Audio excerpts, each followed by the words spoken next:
ناظرین، جب حضرت قطب الدین بختیار کاکی رحمت اللہ علیہ کی وفات ہوئی تو کوہرام سمجھ گیا۔ جنازہ تیار ہوا، ایک بڑے میدان میں جنازہ پڑھنے کے لیے لایا گیا۔ لوگ جنازہ پڑھنے کے لیے نکل پڑے تھے۔ انسانوں کا ایک سمندر تھا جو حد نگاہ تک نظر آتا تھا۔ یوں معلوم ہو رہا تھا کہ ایک بکھرے ہوئے دریا کی مانند یہ مجموعہ ہے۔ جب نماز پڑھانے کا وقت آیا تو ایک آدمی آگے بڑھا، کہتا ہے کہ میں وصی ہوں، مجھے حضرت رحمت اللہ علیہ نے وصیت کی تھی، میں اس مجموعے تک وہ وصیت پہنچانا چاہتا ہوں۔ مجموعہ خاموش ہو گیا۔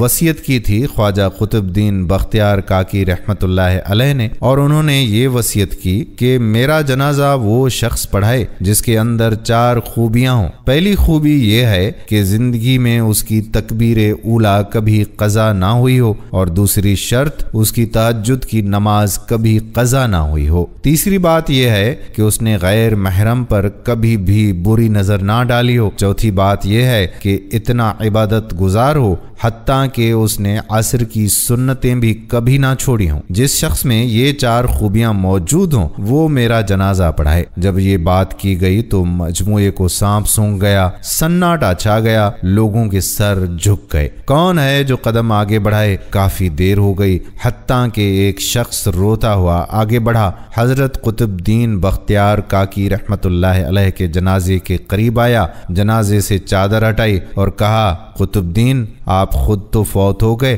مجھے رسوا کر دیا۔ اس کے بعد بھرے مجموعے کے سامنے اللہ کو حاضر و ناظر جان کر قسم اٹھائی کہ میرے اندر یہ 4 خوبیاں موجود ہیں۔ لوگوں نے دیکھا کہ یہ وقت کا بادشاہ شمس الدین التمش تھا۔ سبحان اللہ۔ دوستو، اگر بادشاہی کرنے والے دینی زندگی گزار سکتے ہیں تو کیا ہم دکانداری کرنے والے یا دفتر میں جانے والے ایسی زندگی نہیں گزار سکتے؟ اللہ رب العزت ہمیں نیکی کرنے کی توفیق عطا فرمائے، آمین۔ دوستو، امید کرتے ہیں کہ ہماری یہ آج کی ویڈیو بھی آپ کو پسند آئی ہوگی اور اپنے دوستوں کے ساتھ اسے شیئر بھی کریں گے۔ آنے والی ویڈیو تک اپنے میزبان قادر بخش کلہوڑو کو اجازت دیجیے۔ اللہ حافظ۔